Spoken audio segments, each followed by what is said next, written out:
to develop a rhythm of prayer, a daily rhythm of prayer. And so no matter how that went, we're going to just talk about it a little bit together in small groups. And so again, you're going to sort of turn to the people next to you. If you're new here, you can be like, I wasn't here, I didn't, that's your excuse. You didn't do the homework, you weren't here. Or just talk about, what your prayer life looks like right now, sort of your way you're starting. But for everybody else, how did it go? Were you able to remember to do this prayer practice? What were the challenging things about it? What did you enjoy about it? And what are you hoping for as you continue this rhythm in your daily life? Okay, so let's take about 5 minutes and think about that with those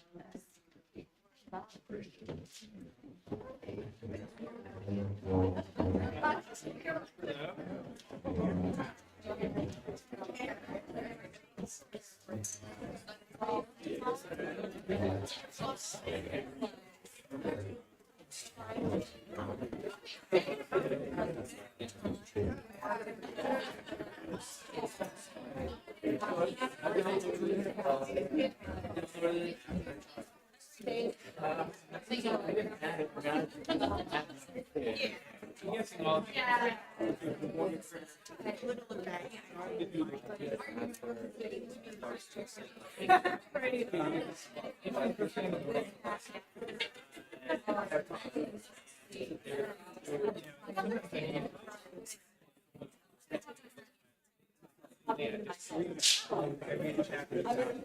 I didn't want to. So the only thing I did differently was I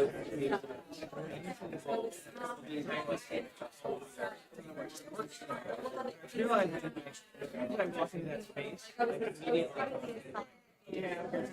anything that's alert, stressed out. So I started taking I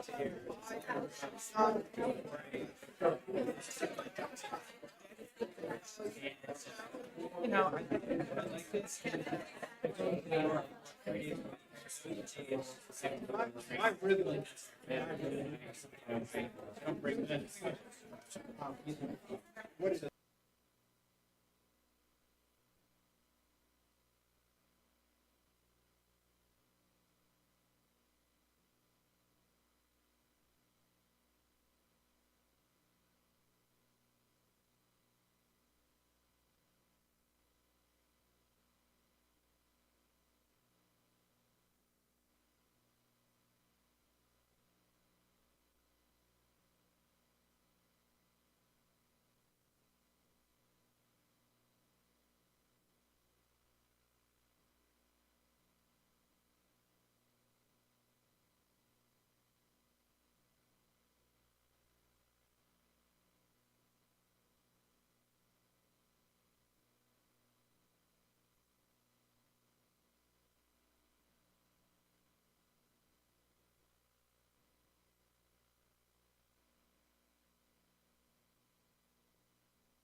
All right, take just another minute. So,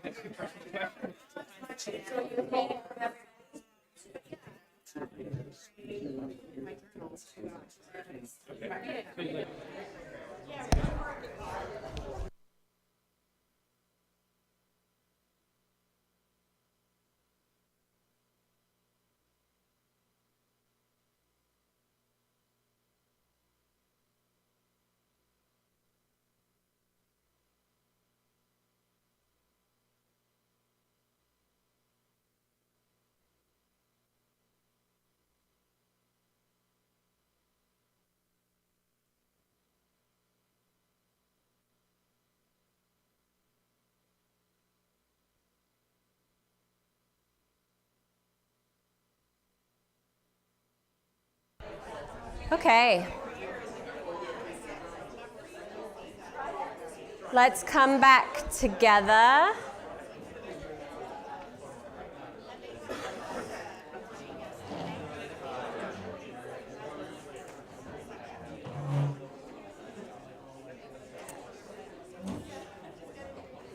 Any big reflections, small reflections, medium-sized ones? What was challenging about the practice, or what did you enjoy about it? You guys are all sharing a lot in your small group. You don't want to say it in front of everyone. Yeah, Judy. Carving out the time. Yeah. Remembering is so hard because we forget. Yes. Yeah. And I just updated my phone alarm to say, read the Psalms. Nice. So when I get up in the morning, I'll see that on the phone, and hopefully that will help me remember to do it. Oh, that's good. So it's the label of your alarm. So when you're having to either snooze or cancel, right? You see that description. Okay, that's a good tactic. Yeah. So just remembering. Yeah. I try to do it first thing in the morning before I get busy, and Yeah. what I find is if I start doing something and then I have an intention of going back, I don't. So Yeah. I Yeah. try and do it before I do anything else, even if it's only a few minutes, other times longer. It kind of sets my day. That's great. Yeah. Yeah, and I'm forgetting the man's name, but he was talking about giving God the best time of our day. And maybe for some of us, that's not the morning. Maybe Anne-Marie's more of a morning person than some of us, but how can you give God the best time of your day where you feel kind of the best and allow the rest of your day to sort of flow from that connection with God? Any other reflections you want to share? Anna Faye? For someone who struggled to have a structured prayer time in the morning, Yeah. and to not beat yourself about it when you do miss mornings, or you know, Yeah. because for a long time I had that struggle where I was ashamed to face God the next day because I didn't meet with him the day, you know what I mean? Yeah. So it's like, oh, the shame, he doesn't Yes. care. Yeah. God's mercies are new every morning, right? Every morning, every moment of every day is an opportunity to connect with God. It's not like you've lost your opportunity. Yeah, that's great. All right, great. Well, we are going to jump into our teaching, our video for the next session. There's about kind of 15 minutes at the start, and then we'll pause it and do a little discussion and then finish the video. In your little handout that you just got, and if you don't have one, I can get you one. I think everyone should have one. There's notes, so you can follow along kind of the teaching notes, or if you want to take your own notes in the margins, there's space there for you. And we'll pass around a bucket of pens so you can grab one if you want to. Let's watch John Mark Comer.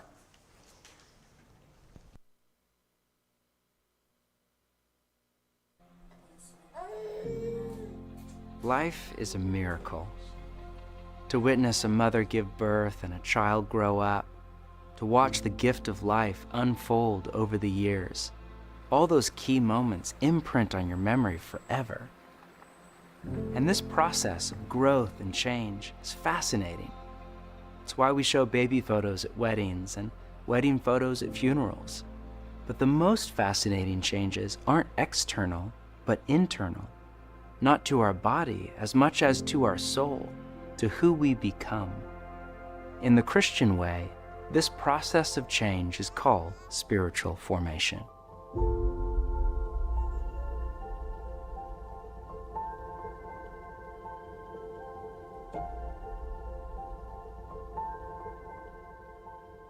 Last week, we covered the 3 goals of a disciple or apprentice of Jesus: to be with Jesus, to become like him, and to do as he did. And we said spiritual formation is the process by which all this happens, by which our spirit or our inner woman or man is formed into a particular shape or what we call a character, whether it be the character of Jesus or the character of someone else. The language of spiritual formation comes from the New Testament. For example, in Romans 12, Paul writes this to the followers of Jesus in the city of Rome: "Do not conform to the pattern of this world, but be transformed by the renewing of your mind." Notice the 2 verbs, conform and transform.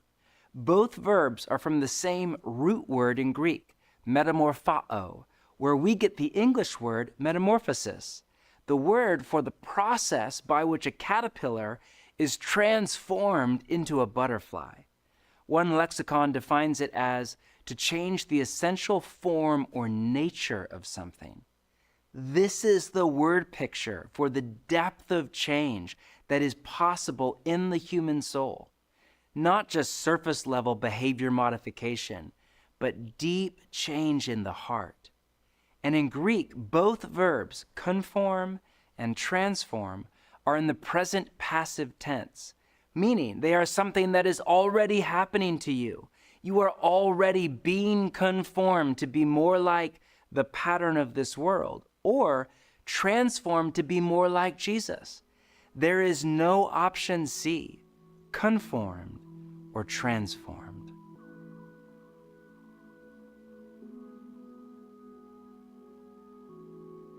When I first moved to New York City, one of the things I noticed was how much the city itself shaped me. New York is a formation machine.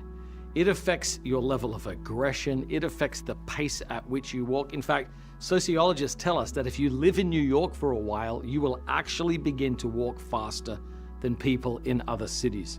The stories of New York, the architecture of New York, the history of New York all work on you subtly and slowly, where when you go back and visit your families for the holidays, they often say, "What's happened to you?" And the answer is, "New York has happened to me." But you're never really aware of it in any given moment. And I think that's such an important recognition for me as a pastor, because so often people are naive and they think, I'm not being shaped by anything. Sometimes non-Christians say, I don't want to follow Jesus. I don't want to be formed by religion. But the truth is, we're all being formed by something. The question's not, shall someone form me? The question is, who will form me? The question is not, who do I want to become? The question is, who am I becoming by the forces that are working on me? And I think Paul really understood the importance of making our formation conscious. He said to the Romans in Romans 12, do not be conformed to the image of this world. Why? Because that's what it does. He wanted the Christians in Rome to recognize and understand how Rome was shaping them into Romans. The stories of Rome, the religion of Rome, the architecture of Rome, the practices of what it meant to participate in the empire were making them Romans. So they had to discern their formation so they could be transformed. And this is what Jesus wants us to do, to figure out who Jesus is and how his story, his truth, his love, and his practices form us into his disciples. So the great question is not, shall I be formed? The question is consciously determining who it is that will form you.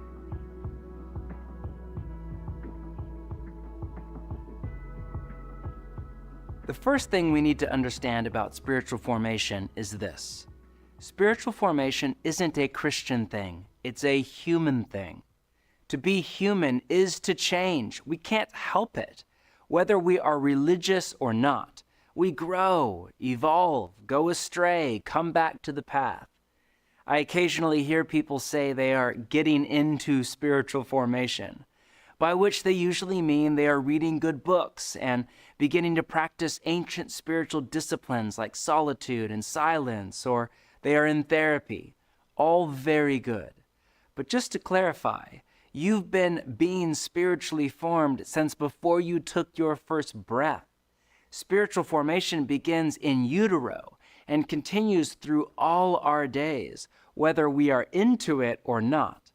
Mother Teresa was a product of spiritual formation, and so was Hitler. Queen Elizabeth was spiritually formed, as was Genghis Khan. Their spirits were formed over a long period of time through a complex alchemy of genetic inheritance, family patterns, childhood wounds, education, habits, decisions, relationships, environments, and much more. Same with you and me. We've been formed. We're being formed, and we will be formed in the days to come. Spiritual formation is not optional. The problem is, most of our formation is unintentional. No one sits down one day and decides to be conformed to the pattern of this world. No one sets out to become bitter or angry or greedy or judgmental or fearful. It just happens. Simply by living in Manhattan or LA or wherever you call home and living a normal life. Because of that, I've found it incredibly helpful to name the forces in my life that are forming or deforming me. And in this session, we want to help you do the same. To that end, here's a paradigm we call unintentional spiritual formation. How we become who we become is a sacred mystery of the human soul, taunting the brightest minds of both science and spirituality. But there is a surprising level of agreement across disciplines. We are formed by 6 primary forces: our habits, our relationships, the stories we believe, our environment, time, and experience. The first 4 forces are more active, more about what we do. The last 2 are more passive, more about what is done to us. Let's take a deeper look at each one. We are formed by our habits. What we do on a regular basis, we become. Reading the news, doom scrolling on social media, going to the gym, the things we do something to us. They get into the core of our being and shape who we become. The journalist Charles Duhigg called this the power of habit.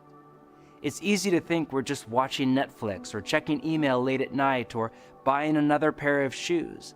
But actually, we're turning a kind of invisible fulcrum in our heart in a particular direction. We're becoming a type of person. Secondly, we are formed by our relationships. We become like the people we spend time with. Think about your family and friends. The odds are very high that you dress like them, think like them, talk like them, vote like them, spend money like them, and so on. Third, we are formed by the stories we believe. God wired the human brain to search for meaning, to take all the data points of reality and turn them into a story, a narrative to live in and live out. This is why we love movies and novels and telling stories around the campfire. And every day we are exposed to stories. Stories about what is the good life, what will make us happy, and what the meaning and purpose of life even is. These stories shape us far more than we realize. And whatever stories we come to believe are true, determine the kind of people we become. For example, one of the reasons so many marriages end in heartache is because no marriage can possibly live up to the story we are told by Hollywood and pop music, which is very different from the story Jesus tells. The stories we believe give shape to the thousands of decisions we make every day, from whether we stay in a marriage, to how we spend our money, to how many hours we spend at work. Pick your stories carefully, because they will determine who you become. And our stories and relationships and habits all come from an environment. Whether you live in a small town or a global city, in a Western secular culture or a traditional religious culture, we all become like the place we live. And in the digital age, we all live in two places at once, in our city or town or area, and in the echo chambers of the algorithms that define our digital home. This may be good or it may be bad, but it is. You will become like your environment. These forces work on us slowly over time. They sneak up on us little by little and have a cumulative effect. We wake up one day and realize we've changed. And through experience, we are deeply shaped not just by what we do, but by what is done to us. Nowhere is this more true than in our family of origin and our childhood, but it's also true of our whole lives. Do we go to college or drop out of high school? Get our dream job or file for bankruptcy? Get married, get divorced, or stay single? Our experiences deeply shape who we become. In summary, we are formed by our habits, relationships, the stories we believe, and our environment. And this happens over time and through experience. We call this paradigm unintentional spiritual formation because it's a synopsis of how we are formed with no intentionality, just by waking up in the morning and going about our day. The question isn't, are you becoming someone? It's, who or what are you becoming? When I reflect on this paradigm, I find it both sobering and hopeful. Let me guide you in a short reflection exercise. Close your eyes for just a moment. Take a few deep, slow breaths. Ask God to direct your mind. Now, imagine yourself at 70 or 80 or 90. What kind of person do you see? Ask yourself, who am I becoming?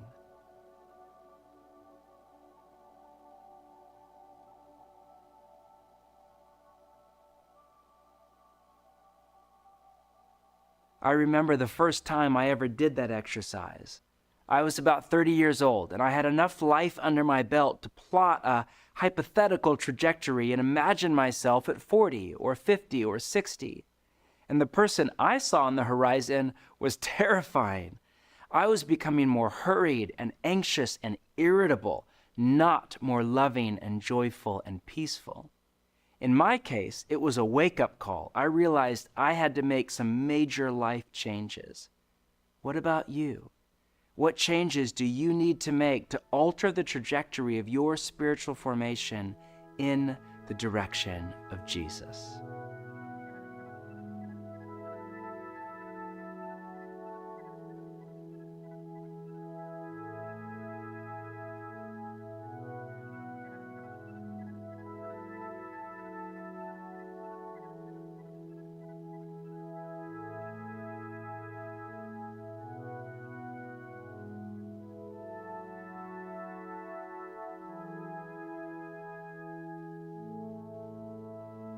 Thank you for listening.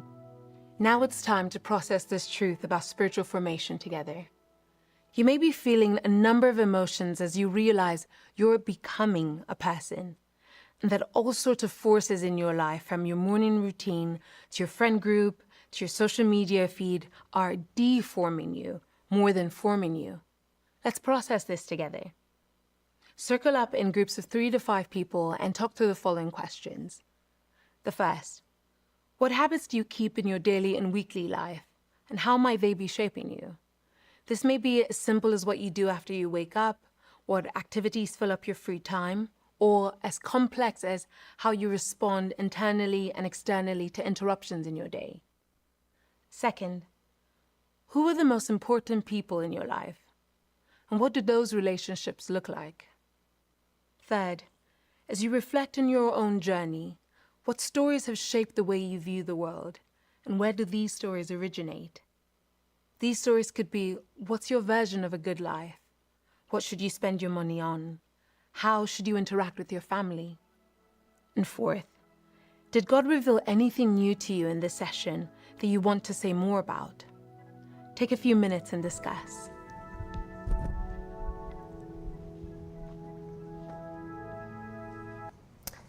Okay, so we are going to take a few minutes and discuss. And we are going to get to intentional spiritual formation. But this kind of is an opportunity for us to almost audit our lives a bit. What are the forces, the things that are shaping us, unintentionally perhaps, forming us in whatever direction they are?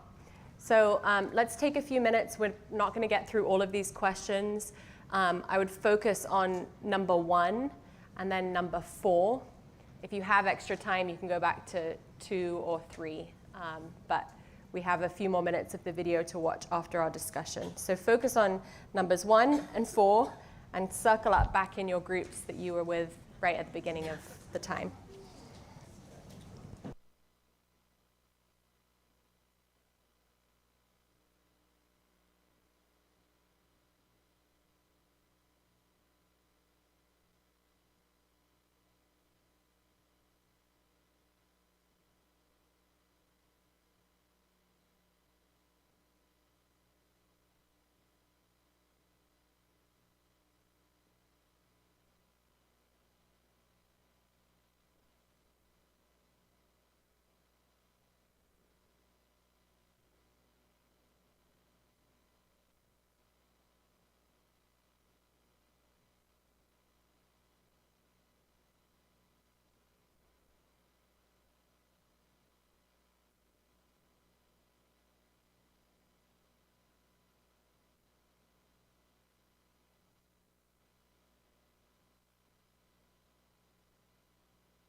So much of your life to read up to do, have to get stuff done. Always, I was trying to fit in what I needed to get done. Limited amount of time I had. In other words, gosh, like, okay, I don't know what to do.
All right.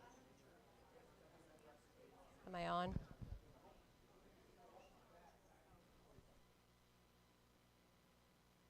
Check, check. Am I on? You can hear me? Okay. Oh. All right, everybody take another minute or two. Does that feel right? 1 or 2 minutes.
All right, if you can wrap up whoever's sharing and then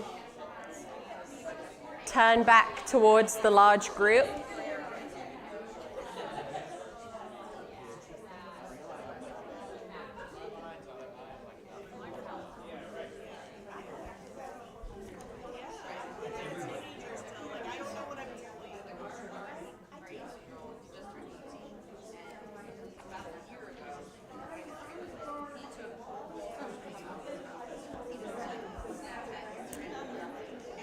okay.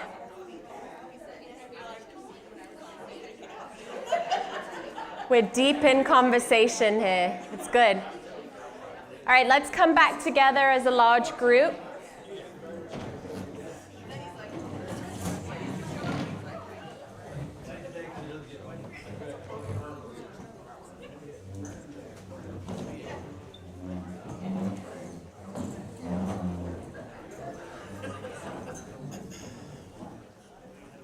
So in a second, you're going to hear about your practice or your homework assignment for this week, which is going to be to do a pretty in-depth formation audit. And so this is sort of a dipping your toes into that, and you'll hear a little bit more about it in a minute. But anything strike you just as you're kind of hearing some of these concepts and thinking about the ways that we are being formed at all times, whether intentionally or unintentionally? Anything striking you, either from your discussion just now or from the video? Yeah. We have all similar problems, like to be in good habits versus bad habits. Yeah. Carve out the time. Yeah. Like we all, as we were talking, we all just seem to have similar. Yeah. We're trying. We're all in the world, right? We all wake up and have a routine. Yeah. We're gonna make our coffee. We're gonna commute to work. We're gonna and trying to put this in there so that it be a challenge for these artists. Yeah. So that habit piece is kind of the one that was really striking you as sort of the rub or the difficult thing. Yeah. And why are good habits hard to implement when bad Yeah. to stay? I know Paul writes about that, right? In the Bible, the things that I want to do, I don't do, and the things that I don't want to do, I do. And I'm like, yep, that's the human condition, right? Yeah. But the great thing about habit is once you get into a habit, it becomes easier, right? But it is that those first kind of steps, those first, I don't know how many hours it is before something becomes a habit, but those hours are the ones that really feel like, hard work. Were you going to say something? Yeah, well, same group, but I think we all have so much, a lot of us have a lot of autonomy in our lives. We have like a lot of flexibility. And one of the things that Rich said, which was great, and I think it's true of my own life, is when I've committed to something, it's just become that habit. Like I'm committing to be a shepherd, so I know I'm going to show up. Yeah. So, yeah. Making the commitment. And maybe with shepherding, you also have some accountability, right? Yeah, There's some. We go out in pairs. Yeah. God designed us to be in community, to be accountable to one another. Yeah. That's great. Anything else? Just this group, huh? You're going to let them have it? All right, no pressure. Well, let's watch the rest of the video and then we'll wrap it up together.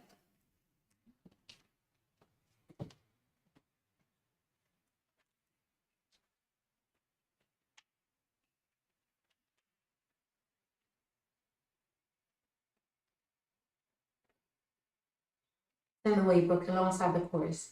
This week we're reading part 2.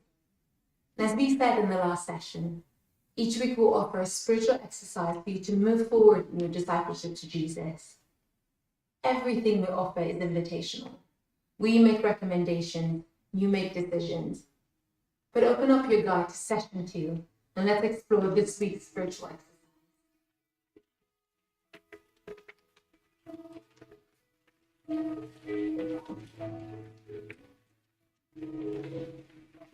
Our exercise for this coming week is to conduct a formation audit. For me, going through this formation audit has been a powerful and illuminating experience.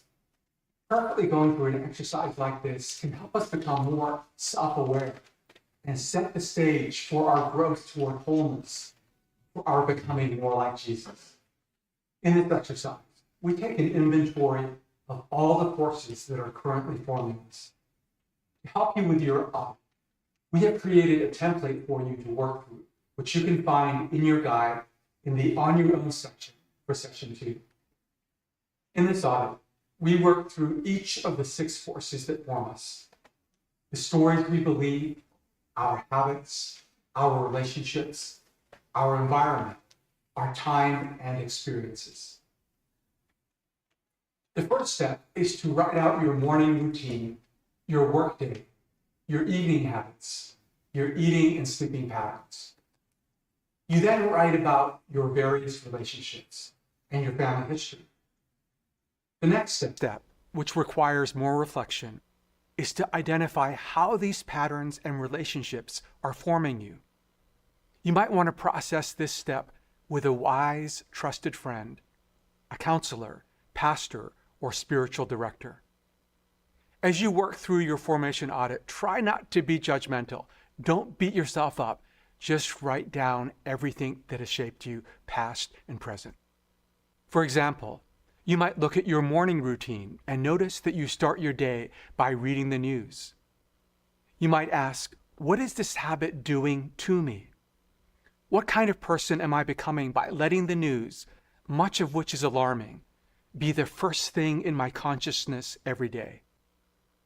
As you reflect on your routine, you may consider how you might develop a new morning routine, like the one we started last week, beginning your day with quiet prayer and reading scripture. Similarly, as you reflect on your day at school or work, you might think about your interactions with people. Do they leave you feeling stressed and anxious, or energized and grateful? Finally, you might consider what you typically do at night. Do you tend to be on your phone, watching Netflix, or playing video games? Or perhaps you have a ritual that helps you recollect the day and give thanks. How do these habits and rituals shape you? Remember, try not to be judgmental. Don't beat yourself up. Just write out all the forces in your life, past and present. This exercise can take more than an hour. We encourage you to take an evening this week or a quiet morning to do this. Although it's a longer exercise, it can open the door to profound transformation as you grow in self-awareness and are inspired to establish habits that help you grow into the person you long to become. As you reflect on these forces, ask yourself, how are they forming me? Are they leading me to a sense of life and peace and closer to God? Or are they causing me to feel restless, anxious, and distant from God? As you continue your daily prayer rhythm you practiced last week, use some of that time to offer whatever feelings, desires, insights, or interactions you have to God, and pray that the Holy Spirit will lead you onto the path of life.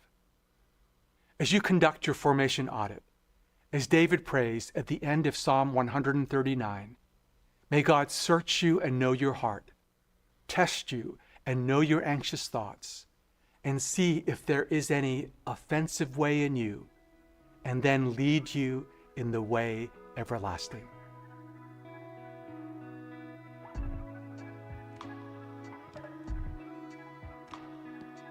Let's review what we've covered in session 2. Spiritual formation isn't a Christian thing. It's a human thing.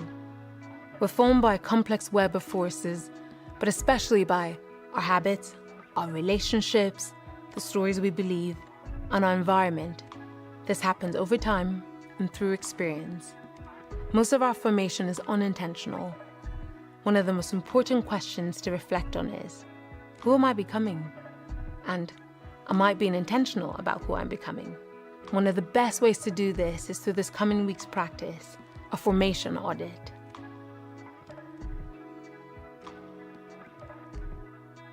The philosopher Dallas Willard used to say, the main thing God gets out of our life is the person we become. It's hard for me to imagine right now, but one day I'm going to wake up and, God willing, I'll be 70 or 80 or 90 years old. And what will matter on that day is not how much money I made or how successful I was by the standards of the world or whether or not I saw that new TV series. What will matter is the person I became. This is why Saint Benedict in the 6th century said, day by day, remind yourself that you are going to die. He urged people to meditate every day on their coming death, not to provoke fear or dread, but to remind us, don't waste your life. Live for what matters, so that when we come to the end of our lives, we can die at peace.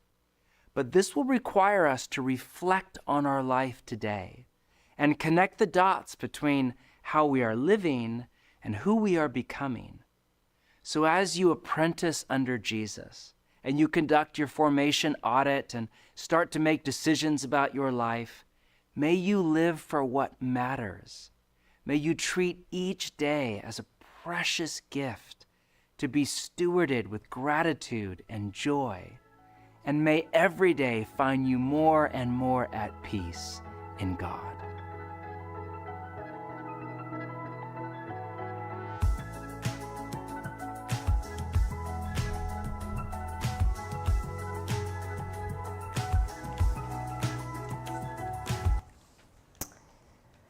Okay, so everyone has a packet, right? So if you turn to page 30 in that packet, that's where the formation audit begins. And we're actually going to take just a couple minutes now to get started on that, just because I think this can seem like a really intimidating exercise. And even the fact, when he said this could take over an hour, I'm sure there are some people who are like, oh, well, that's not going to happen. And so I want us to take a few minutes in community, right? We're in relationship with each other, to individually just begin working on this. There's blank spaces here for you to be writing.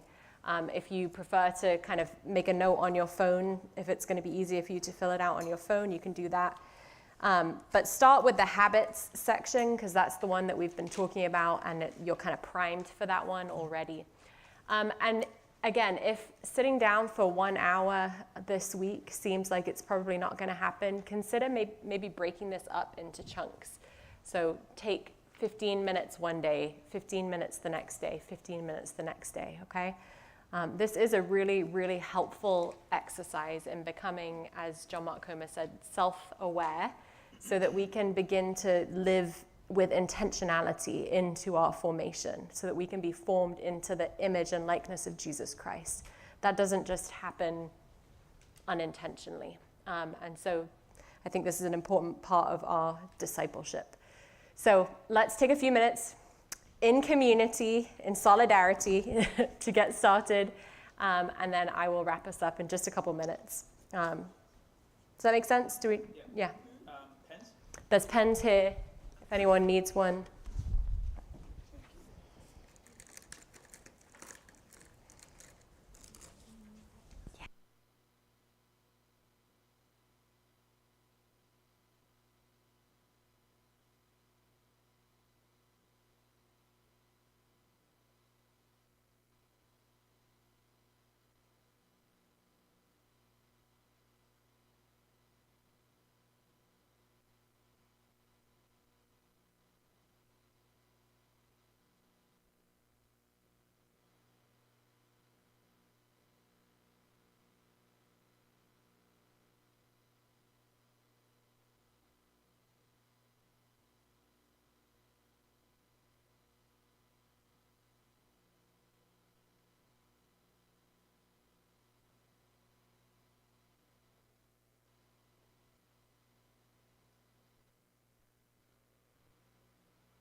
truck and get you up.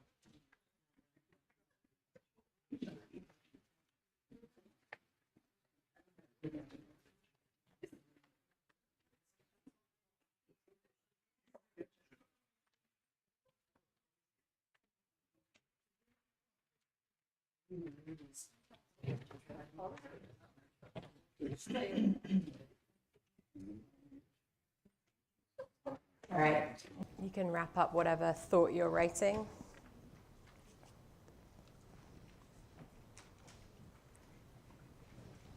I really feel like a teacher right now. Like my class is doing their quiz, and I'm going to grade it in a minute. And okay. Well done. We're going to say together our closing prayer. And actually, I don't have the packet, so I'm not sure what page it's on. Maybe someone can shout out the page number. 29. On page 29. Next week, we're going to be doing formation part 2. So that's kind of more the sort of forward-looking, how can we be intentionally involved in our formation? And so come back for that next week. And then look for an email from me this week again. I will remind you of the homework assignment and try to break it down in bite-sized chunks for you if that's what you need. But otherwise, I hope that you'll really engage with this exercise, and it will be really interesting to hear some of our reflections as we come back together next week. Any questions, concerns, anything? Okay. Great. All right, let's pray together this closing prayer as we get ready to head out. Good Creator, who made our inmost parts, you see more of us than we do. You know us better than we ever would, and yet you call us beloved. Give us courage to see ourselves in the light, to be honest with who we are and what we're not, that in our being fully seen by you, we may be transformed ever more greatly by your love into your holy image. Amen. Thank you, everyone. See you next week.